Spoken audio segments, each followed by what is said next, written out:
नमस्कार, मेरे YouTube channel पर आप सभी का बहुत स्वागत है। मैं हूं आपके साथ कृतिका मिश्रा।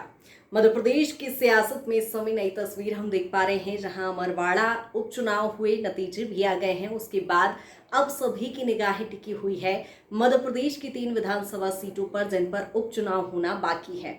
जहां देखें तो बीजेपी इस समय तैयारियों में जुट गई है। दरअसल ये संकेत ऐसे भी दिखाई पड़ते हैं कि मुख्यमंत्री मुंबई में उद्योगपतियों के साथ बैठक के बाद सीधे श्योपुर जिले की विजयपुर सीट पर पहुंच जाते हैं। आपको बताते चलें कि 3 सीट विजयपुर सीट पर उपचुनाव होना है, बीना सीट पर उपचुनाव होना है और बुधनी विधानसभा सीट पर उपचुनाव होना है।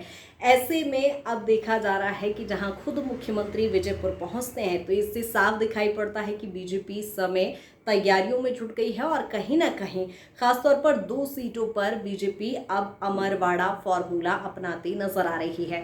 वहीं बात करें बीना सीट की, निर्मला सप्रे यहां से विधायक हैं और अभी उन्होंने इस्तीफा नहीं दिया है, जिसका सबको इंतजार है।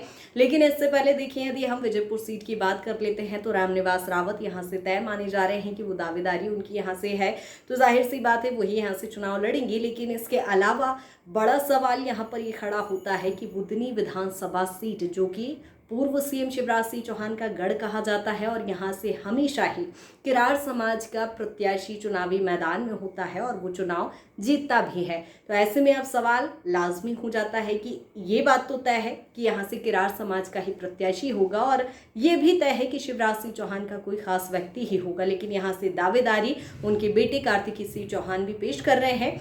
लेकिन क्या माना जाए, क्या कार्तिकी सिंह चौहान यहाँ से प्रत्याशी होंगे? क्योंकि यदि कार्तिकी सिंह चौहान यहाँ से चुनाव लड़ते हैं तो परिवारवाद के गंभीर आरोप शिवराज सिंह चौहान पर लगेंगे। ऐसे में अब और भी ज़्यादा महत्वपूर्ण ये सवाल हो जाता है कि क्या चाहेंगे शिवराज सिंह चौहान की यहाँ से उनके बेटे दावेदारी पेश करें, और खासतौर पर यहाँ से रमाकांत भार्गव भी अपनी दावेदारी पेश कर रहे हैं। दरअसल शिवराज सिंह चौहान के वो भी करीबी माने जाते हैं।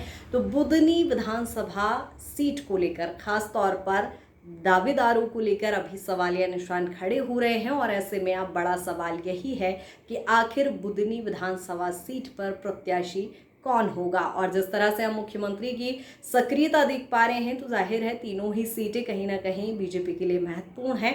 और ऐसे में अब कांग्रेस के लिए कितनी बड़ी चुनौती है, क्योंकि जहां लोकसभा के नतीजे हमने देखे, इससे पहले विधानसभा के नतीजे देखे, तो कांग्रेस अपना भविष्य अब कहां तलाश कर रही है, ये देखना दिलचस्प होगा।